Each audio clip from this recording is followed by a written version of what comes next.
Please welcome Paul Debbie and Eric Richards, who are the hosts today. Please give them a round of applause.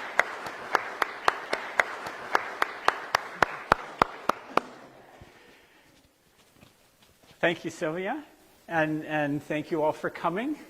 I am going to kick things off, but Paul is going to be really the MC in charge of our event.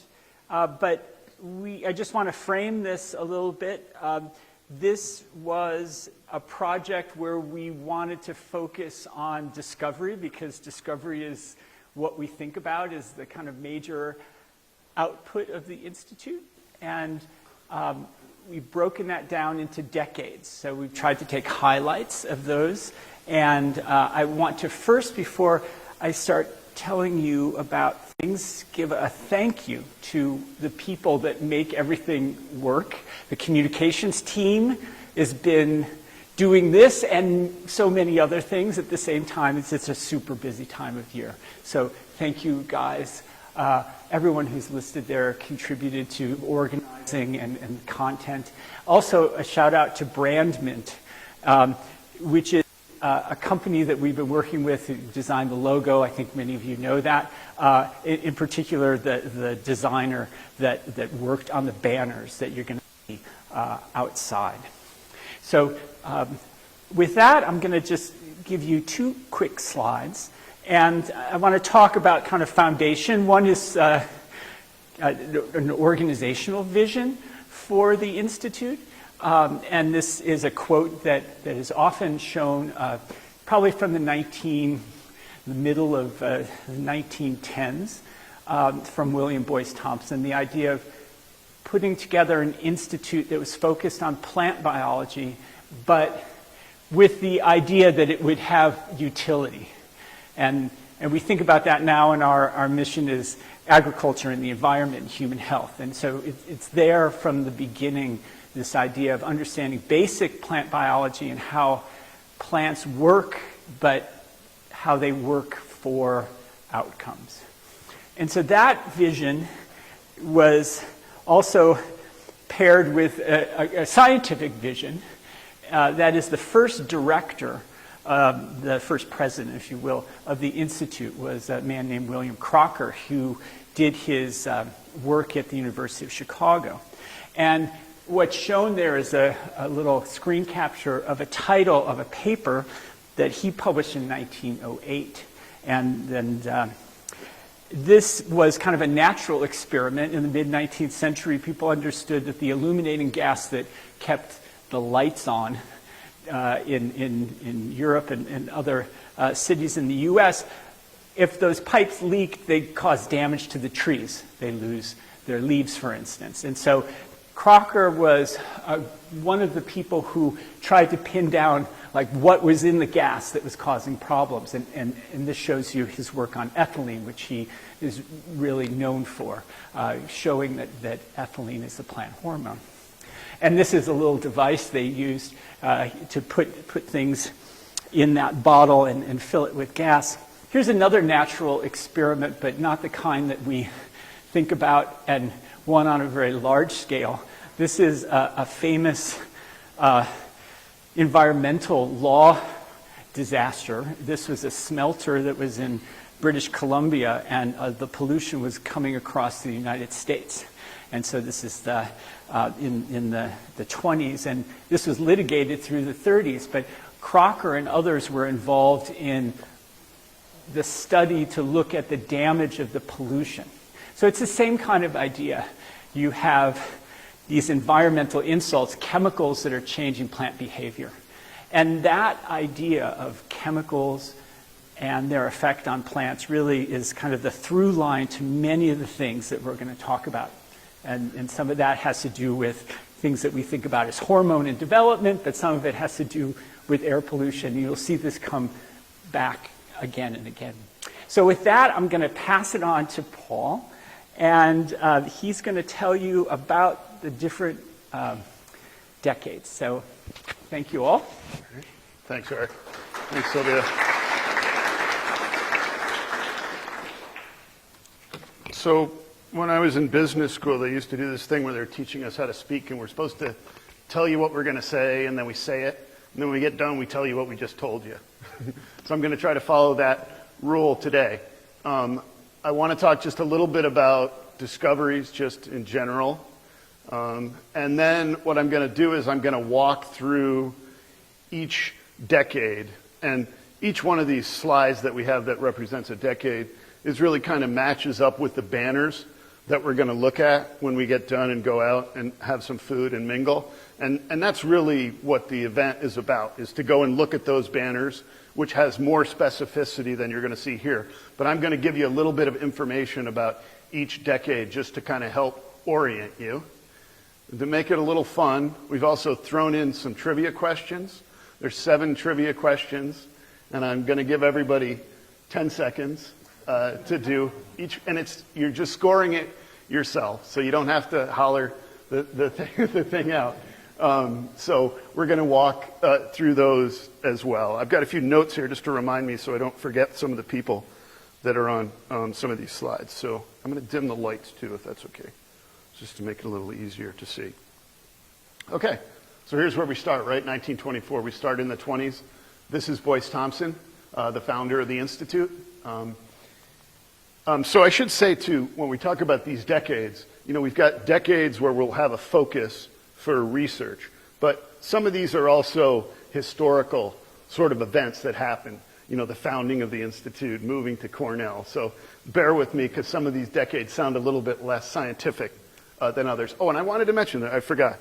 So as far as discoveries go, I would just point out to kind of remind you when you look at these, there's so many different things for us to have picked out to go on these banners. There's so much science that's gone on at BTI over the last 100 years that it's really difficult. And I sort of apologize ahead of time because people are like, wait, you forgot about this one or you forgot about that one.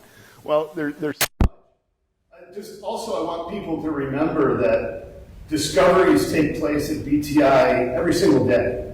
Small discoveries. Every time you do an experiment, you get an answer. It's one of the beautiful things about science. You come in the morning, see how an experiment that you had running overnight happened, and maybe the answer you get is no, or you were wrong, but at least you learned something. And so that's really the engine of discovery that goes on at BTI all the time. And then sometimes you get real lucky and you see some of these bigger discoveries, which we'll talk a little bit about here in these slides, and I'll show you, and we'll talk about when we look at the banners outside. So it all began in the 20s. Here are some, let me make sure I get the pointer working here. There we go. This is where they're building the original Boyce Thompson Institute building down in Yonkers. This is the front entrance to it. Here's what the finished site looked like in Yonkers. It's a pretty interesting, so Boyce Thompson, who's here in this particular picture, which I'll tell you about in just a sec, he placed the Institute across the street from a place called Alder Manor, which was his mansion, where he lived because he was really a hands-on guy and wanted to see, what his endowment was doing and what the science was. So he conveniently put the Institute right across the street. It was pretty neat. They had golf course down there. It was a pretty fun place and a really beautiful spot. The building is still there down in Yonkers now. It's a mixed retail sort of space, and they do have a room in the Yonkers building that's historically, they have a timeline similar to what you'll see on some of these banners that show the earlier parts of the Institute. So it's pretty neat. And so this picture here, these are, and this is where I brought my notes to make sure I get everybody right here. You've got William Crocker here. He's the first managing director of the Institute. This is a scientist named John Coulter, who's also involved with BTI. This is L.R. Jones and R.F. Bacon, who were 2 of board members early on at BTI. And then, of course, here's Boyce Thompson. And then this is Mrs. Theodore Schultz, so his daughter-in-law. And I think this is Oliver Schultz, who's a current board member. This would be his great-grandmother, I think, in this photo here. So that's where things got started. Okay, now our first trivia question here. And I'm going to give everybody, like I said, it says 15 seconds, but you get 10 seconds. So when BTI opened in 1924, there were 24 scientists on staff. What percentage of those scientists were women? 0? 23%, 38%, or 55%? So yeah, I'll just give you a few. I'm not going to worry about the timer here. I'm just going to, when it gets to about 10 seconds, I'll switch it over and show you what the answer is. So here's the answer. It was 38%, right? This is pretty amazing for 1924, right? You know, it took us 100 years to get our it took us 100 years to get our first female president. We're very glad to have Sylvia here now. But this was, I think, was fairly impressive considering what was going on back then. Okay, so moving on to the 1930s. Again, make sure I get these folks right. This again is William Crocker here, plant physiologist, again the first managing director of BTI. This is Louis Kunkel, who was a virologist, who worked on, if I'm correct, he worked on yellowing's disease was one of the things that he worked on early on at BTI. And this picture over here, this, whoops, oh no, giving it away. This hormone, I'm going to tell you a little bit about this. There's a couple of decades here that sort of overlap as far as some of the science that was going on at BTI. There was a lot of work on plant hormones that were going on. And this one actually turned out to be something that was turned into a commercial product that was used for root development, and it's still used to this day. Actually, you can go and buy lots of different types of hormone. It's basically a very simple plant hormone that promotes root growth, and so that was one of the early things that came out of the Institute. Okay, so now my next trivia question. So I threw, some of these are science, BTI ones, and some of them are historical. So we threw this one in here for the fun of it. So which American aviator captured the world's attention by becoming the first person to fly solo, nonstop, across the Atlantic Ocean in 1932? This is an interesting choice here, I thought. Not to give anything away. Anyway, Charles Lindbergh, of course, was the first person to fly solo across the Atlantic Ocean in 1932. Okay, and now moving on to the 40s. This image here that's in this slide comes from what they called victory gardens in the 1940s. So during World War II, encouraging folks, to grow food because of the shortages, obviously, that were going on because of the war. And so that was sort of an important agricultural thing, let's say, that was going on in the 1940s. And then a little bit about some of the science at BTI in the 40s, again shown by people here. This is a microbiologist named Wanda Farr right here. And one of the big discoveries that she made was that cellulose is an important part of the plant cell wall. That was an important discovery that she was involved with. This one here, these guys are Hitchcock and Zimmerman are their names. And so they were, again, I'll call them plant physiologists, or also working on, one of the things that they discovered was a compound called 2,4-D, which again is a plant hormone that's used, actually end up being used as a herbicide. So it specifically targets broadleaf plants. So you can put it on a field where you've got cereal crops growing, and you've got broadleaf crops that are sort of the weeds in that field, and it'll selectively kill those plants. And the way it really works, the way to think about it is it's sort of the hormone, like they grow themselves to death. They kind of grow like crazy. And it's a fairly safe compound that's been used for years. It's still, I think, the third most widely used broadleaf herbicide, at least in North American agriculture. There's a bunch of other things that are out there now. And then the next person over here is a guy named Frank Wilcoxon, again, a plant physiologist. And I don't want to give away a trivia question, but I'll tell you after we look at the next trivia question, one little tidbit about Frank. Okay, in addition to working in plant biochemistry, physiology, and virology, BTI had a team in the 1940s working on A, statistics, B, landscape architecture, C, radiation genetics, or D, particle physics?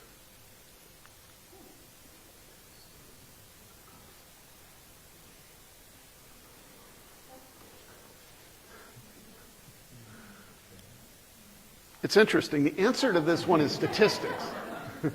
So BTI, obviously they're using statistical models in plant biology, but this person I was showing you on the last slide, Frank Wilcoxon, who was the person who was really leading this group that was doing statistics work, they found that a lot of those statistical models that they were developing for plant biology related research could also be applicable to other fields outside of plant biology. And so that was one of the big things that was going on at BTI at that time.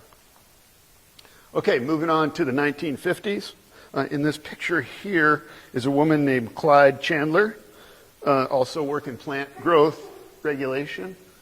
If I get anything wrong here, Eric, you just correct me as soon as I hit it. He knows these better than anybody. And so the pictures here, you've got,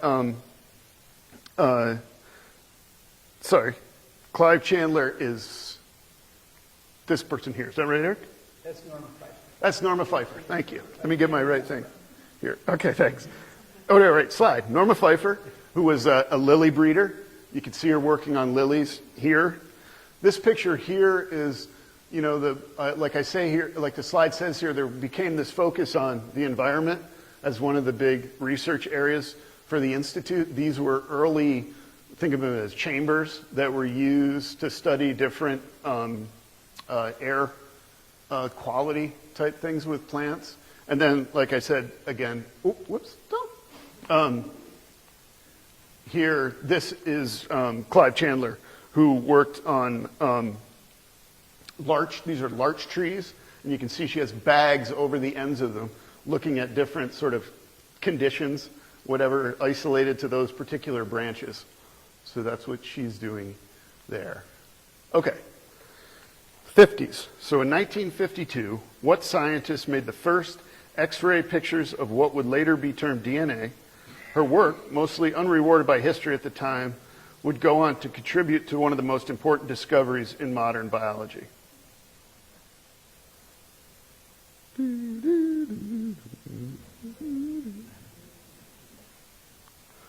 So this was Rosalind Franklin, who worked very closely with Watson and Crick as they were developing the structure for DNA. And the X-ray crystallography work that she did was really important in them coming up with that structure that a lot of people thought she probably should have been included in the Nobel Prize that they got for the structure of DNA. So that was one of the things that was going on in the early 50s. Okay, moving on to the 1960s. This is just a generic shot of a plant there. BTI research focuses on forest conservation, ecology, and again, still working on the effects of air pollution.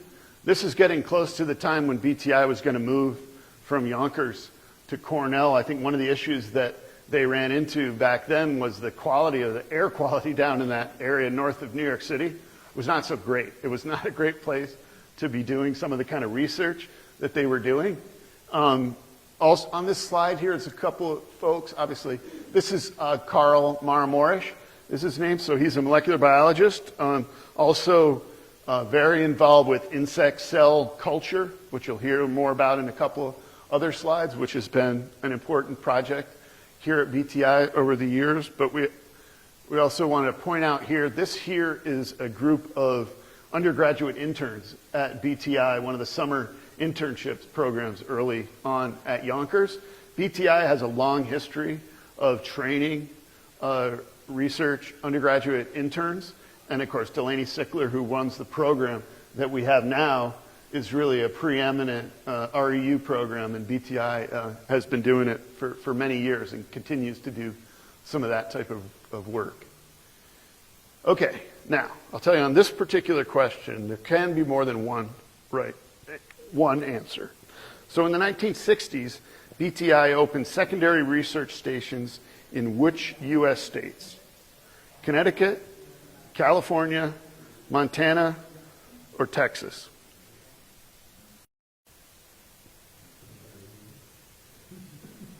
You know, these were places where it really gave BTI scientists the ability to work in what you would consider a field condition for forestry type research. So I think it was a really... Okay, BTI had two of them. They had one in California, and they had one in Texas. Okay, moving on to the 70s. Obviously, I said some of these slides are also historical to some degree as far as science-related decades. This here is a picture of the building we're sitting in now being built back in the mid-70s before BTI made its move to Cornell in 1978. So that's one of the big changes that happened to the Institute back then. Again, this is another picture of the Institute also in the middle. And then over here, Dr. Vite, I'm not sure what his first name is, but he is here working, I think, in one of these forest biology stations. I'm not sure if that one's in Texas or that one's in California. Bob Kohut maybe would know, I don't know. Also, one of the other things that the Institute produced back a little bit earlier than this, but they produced this atlas of the biological resources of the Hudson River estuary, which was really a biological survey of a lot of the things going on in the Hudson River at the time. And we still get requests today in tech transfer for people that want to look at this particular publication. So it's one that's really lasted a lot of years. It's been really useful for folks. Okay. Everybody remembers what a library used to look like, right? By the 1970s, the number of volumes in the BTI library was estimated to total 5,000, 15,000, 35,000, or 55,000 volumes. It's tricky now because libraries, it's so different now when we do so much online, you kind of forget about where things looked back in even just 40 years ago. So it was 35,000. It was a pretty large collection for an institute of our size. So, okay, just a few more slides. We're getting there. We're into the 80s. This is a cabbage loper, this insect that's crawling along this leaf here, and I'll tell you a little bit about that guy in a second. Again, that's the same. This is a cabbage loper over here on this side as well. In this period, BTI research focuses on how environmental factors impact plants. So when we talk about impacts on plants, at least nowadays, we talk about biotic and abiotic stresses. And just that the folks that are not scientists in the room, you know, this is a biotic stress, so it's something that's alive, right? An insect, some pathogen, perhaps a fungal pathogen or a bacterial viral pathogen. And then we have abiotic stresses, which are things like, you know, sunlight, too much light, too much water, not enough water, those type of stresses. So we have a lot of work at BTI that goes on in one or both of those areas. And so in this particular picture, these are two of the Bobs that were in the environmental program. This is, let me get my pointer going here. This is Bob Kohut, who's also here in the audience with us today. And then this is Bob Admonson, if I got his name pronounced right. Bob, who was also someone else that was part of that program. And then over here on this side, longtime Ithaca resident who started working at BTI, I think in 1977. This is Carl Leopold. He worked from 77 until he retired like in the mid-90s. And then I think he died when he was 90 years old in 2009. And so Carl Leopold is the son of Aldo Leopold, who you may have heard of, a famous environmentalist who wrote the Sand County Almanac.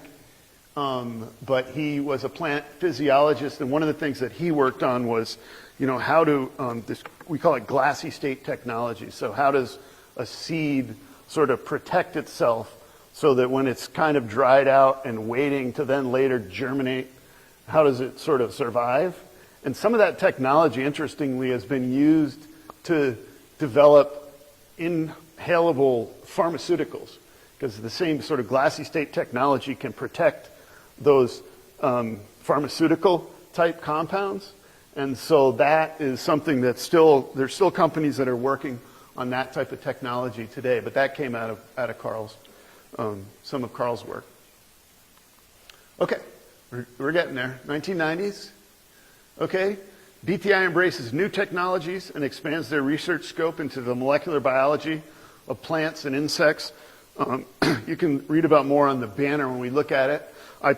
Eric and I pulled just a few pictures. This is a Sanger sequencing gel back in the old days when people had to load radioactivity on gel to do sequencing. Now it's a heck of a lot easier and cheaper and faster. But that was sort of the state-of-the-art technology at the time. We started seeing things like, sophisticated microscopy, some of those kind of tools that molecular biologists, kind of that cross between microbiology and molecular biology. Okay, so moving on to, this is the last one. This is the 2000s. Establishment of new research expertise in chemical biology and bioinformatics. The three pictures we picked here to show, this is a copy, this is the cover of Nature in 2012 when they published the tomato genome. And amazing, I looked this morning just to check, there were 95 institutions that were involved in that particular project, including Cornell and BTI, and a number of BTI scientists were involved in this project. Lucas Mueller, Joyce Van Eck, Zhaojun Fei, Jim Giovannoni, plus a number of people that were in their labs are also authors on this paper as well. The picture next to it here in the middle is from a server room here at BTI. A lot of science happens on a computer now. So we have computational biologists, Lucas Mueller is one, Fei is another, who don't have wet labs. Their labs are all computational based, the research that they do, but they collaborate very closely with wet labs that are here at BTI. But a lot of our science has moved to the computational world. And then the last one over here on the right, this is a picture of a human papilloma virus structure. And I'll tell you a little bit about that in just a second. Okay, I think this is our last, or maybe second to last one. BTI researcher Robert Granados in his lab developed cell culture from cabbage loper eggs. So that's the little guy over here. So eggs from that insect. In the 1990s, named the high 5 cell line. High 5 cells were used in the 2000s to produce a vaccine for which disease?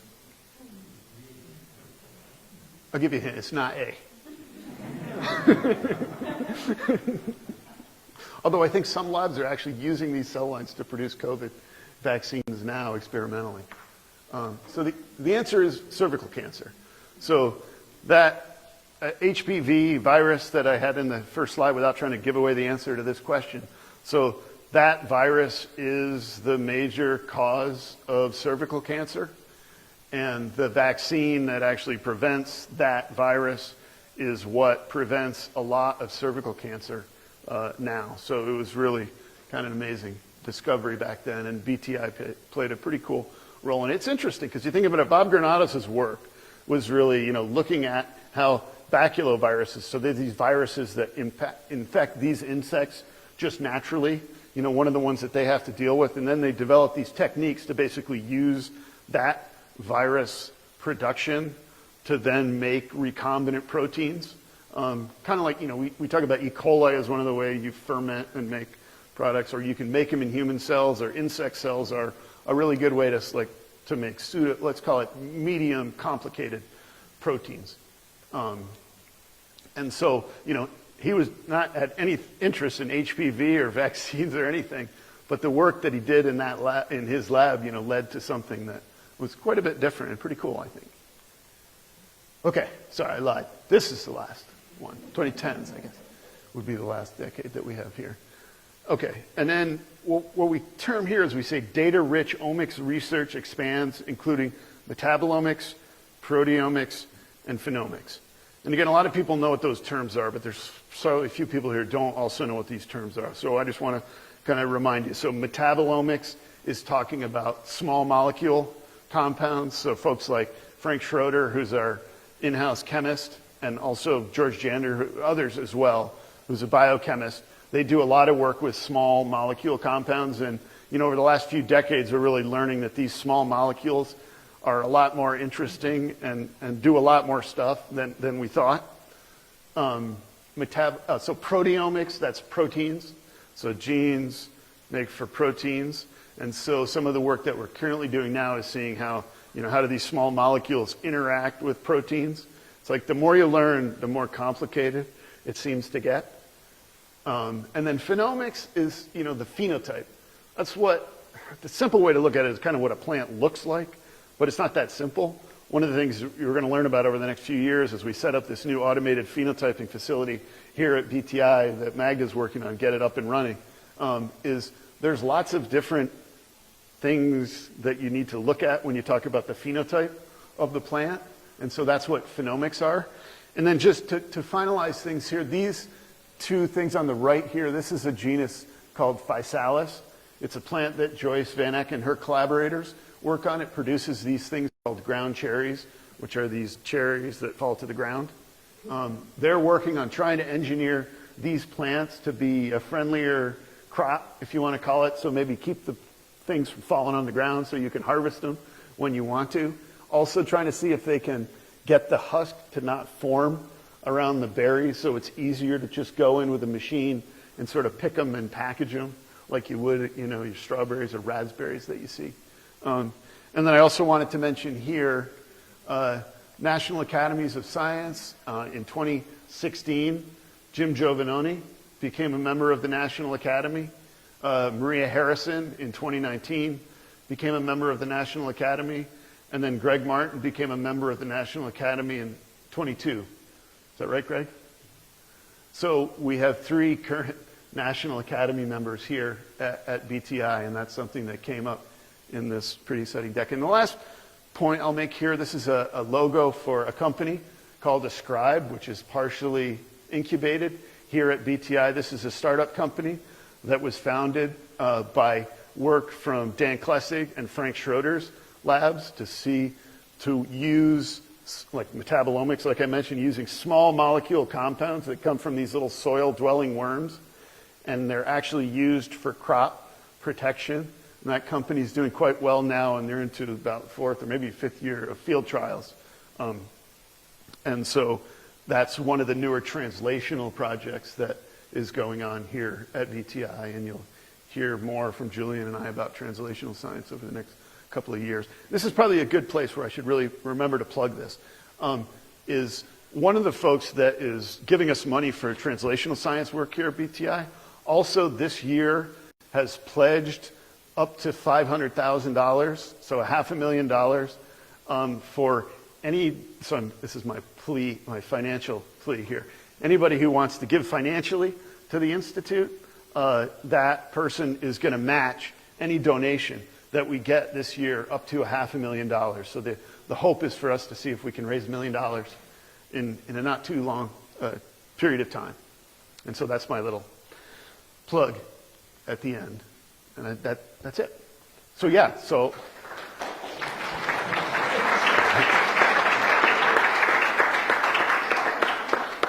to start with what I started with, so I told you about the decades. We went through what those themes are. We did a few trivia questions.